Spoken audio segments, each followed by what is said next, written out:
"I never meant to destroy your life," she whispered, her voice breaking as she stood in his doorway. "I just needed to know the truth." James stared at his boss, the woman who'd asked him that one devastating question the morning after he'd helped her home. The question that had unraveled everything he thought he knew about his late wife, his daughter, and the carefully constructed life he'd built from the ashes of tragedy. Now, 6 months later, he had to decide if he could forgive her for shattering his world, or thank her for finally setting him free. If you've ever had a single moment change the course of your entire life, hit that like button and subscribe to see more stories that explore how truth, no matter how painful, can ultimately lead to healing. Your support helps us bring these powerful human journeys to light. James Mercer checked his watch for the third time in 10 minutes.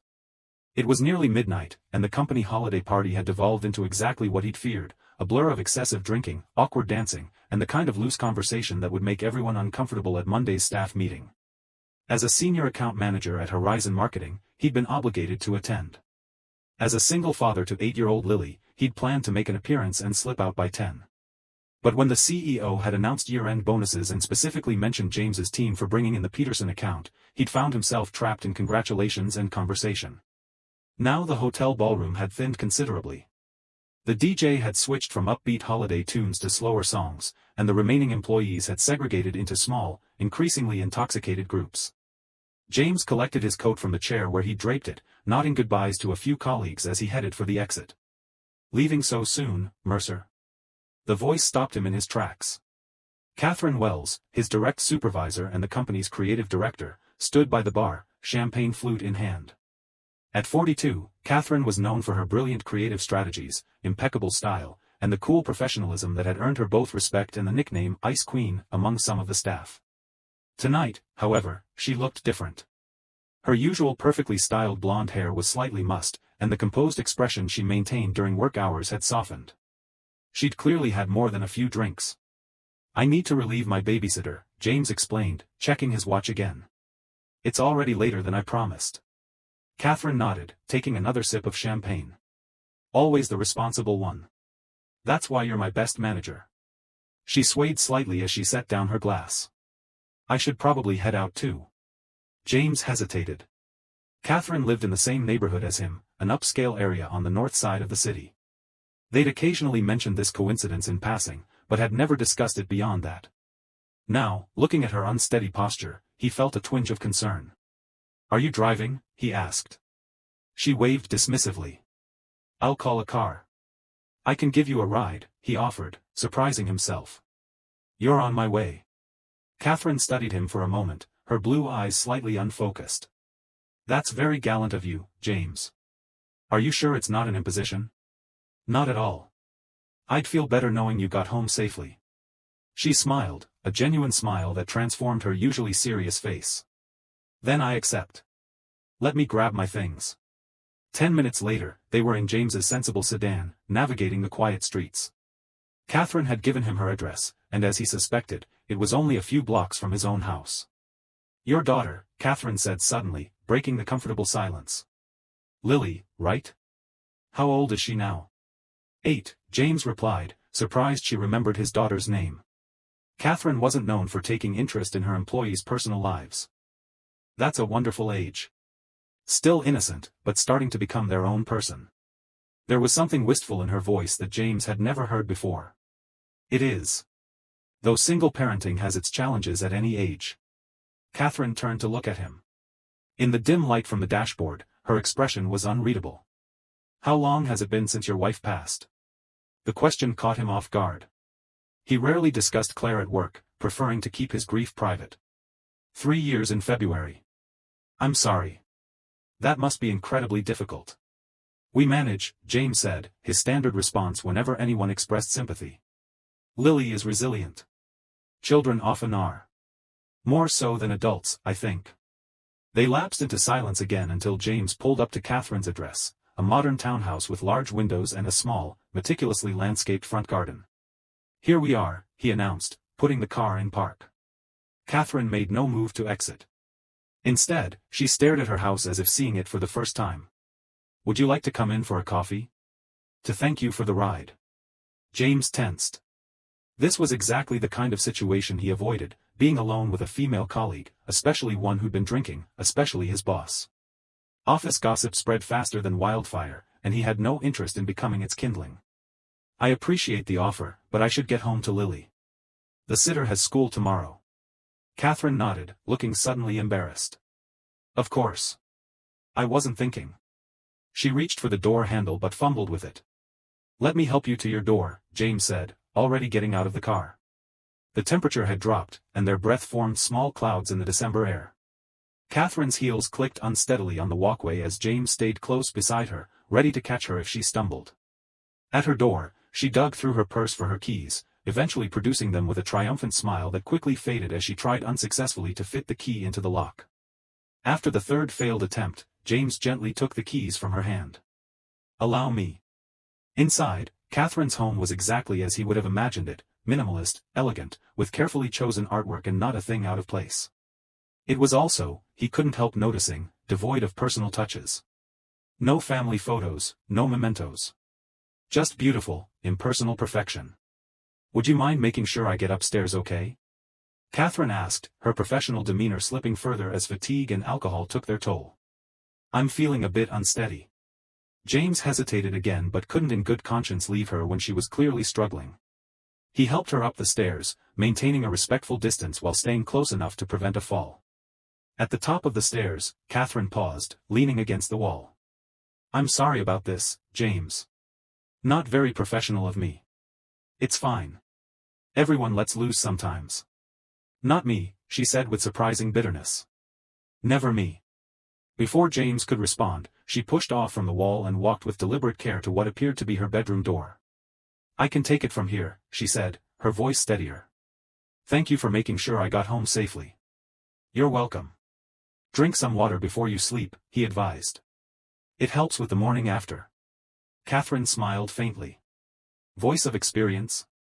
College was a long time ago, but some lessons stick with you.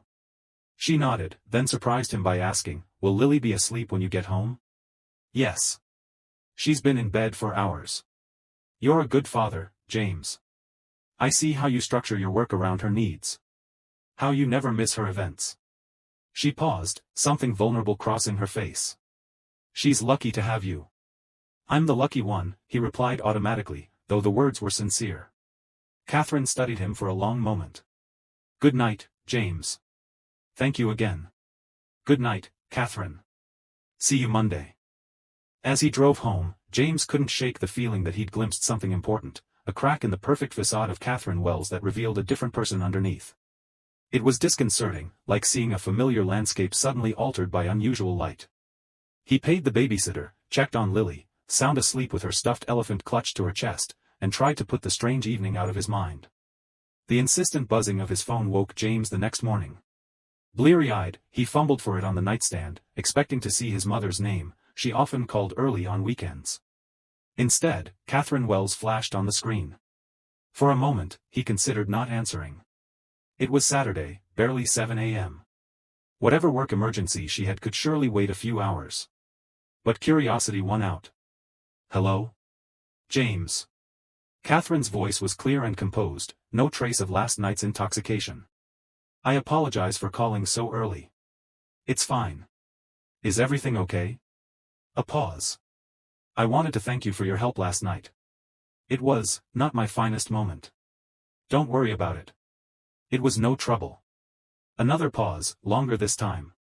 When Catherine spoke again, her voice had changed, becoming hesitant in a way he'd never heard before. James, I need to ask you something, and I need you to be honest with me. An inexplicable sense of dread settled in his stomach. Okay. The photograph in your wallet. The one of your wife. May I ask her name? The question was so unexpected that for a moment James couldn't process it. My wife? Her name was Claire. Claire Mercer. Why? The silence that followed seemed to stretch for an eternity. When Catherine finally spoke, her words came out in a rush, as if she'd been holding them back with great effort. Was her maiden name Donovan? Claire Elizabeth Donovan? James sat up straight, fully awake now, his heart suddenly pounding. Yes. How did you know that? Catherine's next words came out barely above a whisper. Because I think your wife was my sister. The world seemed to tilt beneath James. That's impossible. Claire didn't have a sister.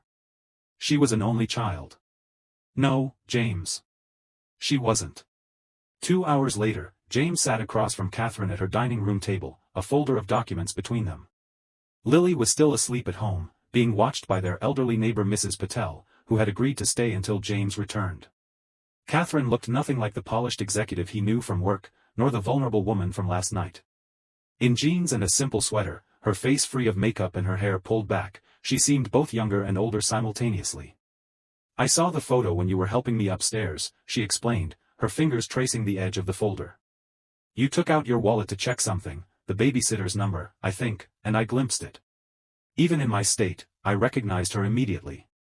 James shook his head, still struggling to process what she was telling him. "This doesn't make sense. Claire would have told me if she had a sister." "Would she?" Catherine asked quietly. "The Claire I knew was very good at reinventing herself. At leaving the past behind." "What are you saying?" Catherine opened the folder and removed a photograph, sliding it across the table. It showed two young women, arms around each other, smiling at the camera. One was unmistakably Claire, younger, with longer hair, but definitely his wife. The other was equally unmistakably Catherine. "This was taken at my college graduation. Claire was 16. James stared at the photo, his mind racing. "I don't understand. Why would she lie about having a sister?" "Because she didn't just leave home, James. She ran away from it. From all of us." Catherine's voice was steady, but her hands trembled slightly. "Our father was not a good man. Controlling, manipulative, sometimes violent. Our mother was too afraid to leave him. I escaped to college as soon as I could, but Claire was younger. She had to endure it longer." James felt sick. Claire had told him her parents died in a car accident when she was in college. That she had no family left. It was one of the things that had initially bonded them. His own parents had passed away just after Lily was born. When she was 17, Catherine continued, there was an incident. "Our father, he hurt her badly. I wanted her to press charges, but she refused. Said it would destroy our mother. Instead, she left. Changed her name, she was born Elizabeth Claire Donovan, but started going by Claire. Cut all ties.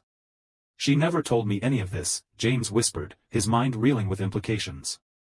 "I tried to find her for years," Catherine said. "Hired private investigators. Searched social media. Nothing. It was as if she'd vanished. Eventually, I had to accept that she didn't want to be found." "But you're Catherine Wells. If your sister was Elizabeth Claire Donovan." "I changed my name too," she admitted. "After our father finally died and our mother followed a year later. I wanted a fresh start, away from the Donovan legacy. I had no idea Claire had settled in this city. Had married. Had a child." Her voice caught. "Had died." James felt as if he were drowning, struggling to reconcile the woman he'd loved and lost with this new narrative. "We met at a coffee shop. She was working as a graphic designer. She told me she was from Chicago." "We grew up in Boston," Catherine said gently. "She never lived in Chicago." "What about her parents? The car accident?" Catherine shook her head. "A fiction.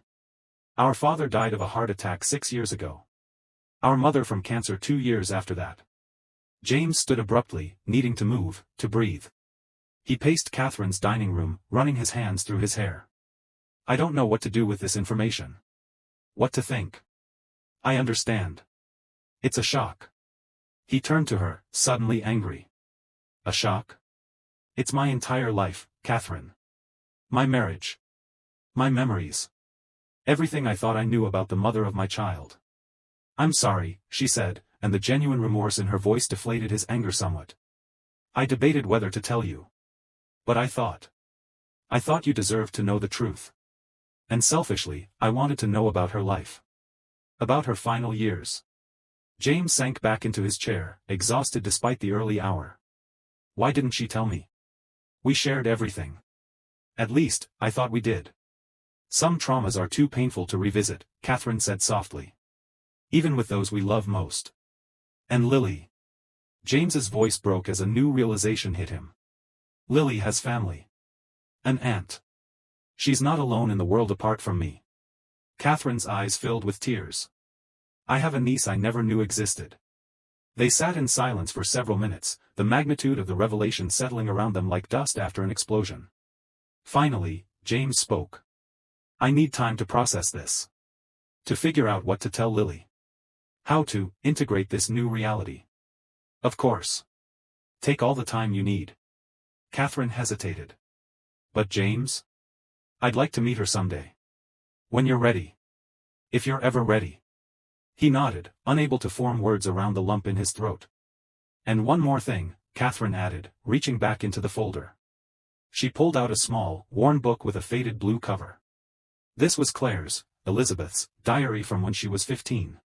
I found it after our parents died, when I was clearing out the house. I think you should have it. It might help you understand. James took the diary with trembling hands. Thank you. As he drove home, the diary on the passenger seat felt like a bomb waiting to detonate. How much more would it reveal about the woman he thought he knew? How much more of his life with Claire would be exposed as built on lies? And most importantly, what would he tell Lily?